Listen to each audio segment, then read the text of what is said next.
Bonjour à tous. Dans cette vidéo, nous aborderons les ensembles de nombres usuellement rencontrés, c'est-à-dire que nous définirons ces ensembles et nous parcourrons les différentes notations qui y sont liées. Alors, lorsque l'on débute les mathématiques, on rencontre en général en premier lieu l'ensemble des nombres naturels. Ces nombres sont les nombres tels que 0, 1, 2, 3, 4 et tous les nombres que l'on pourrait énumérer de la sorte. Il y en a donc une infinité et cet ensemble de nombres est dénoté à l'aide de la lettre n. Dans le cadre des cours, vous pourriez également rencontrer d'autres notations dérivées de cet ensemble, à savoir en premier lieu la notation n indicée d'un petit 0. Cette notation correspond à l'ensemble des naturels dont on a retiré l'élément 0. Il débute ainsi avec la valeur 1 et continue ensuite avec les valeurs 2, 3, 4 et ainsi de suite.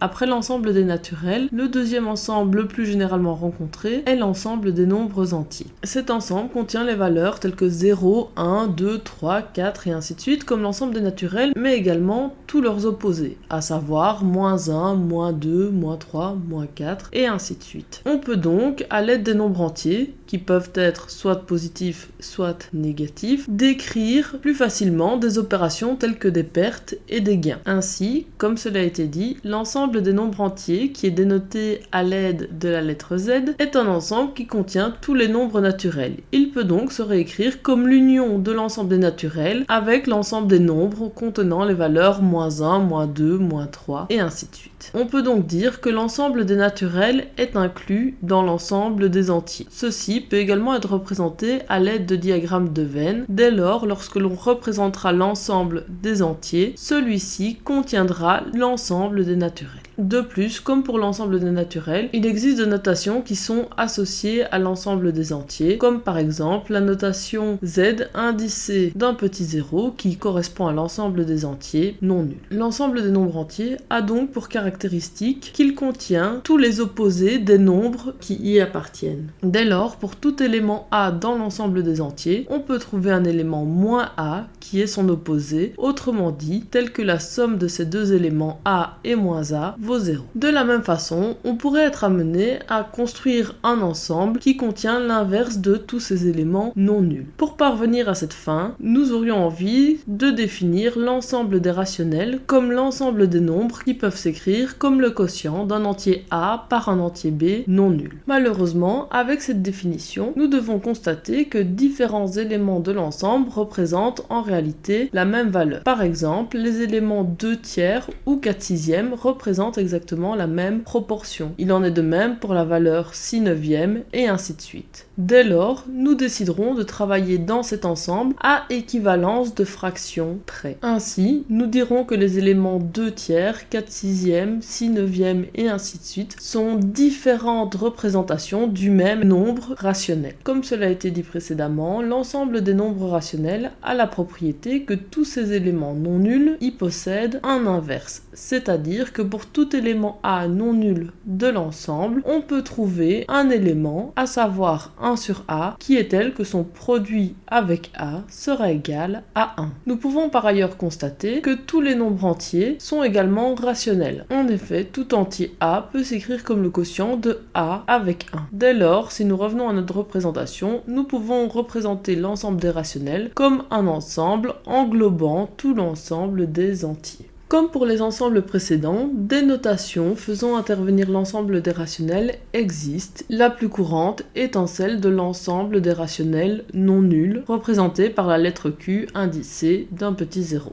On notera que tous les nombres qui appartiennent à ces ensembles possèdent un développement décimal qui est soit fini, soit infini périodique, soit infini et ultimement périodique.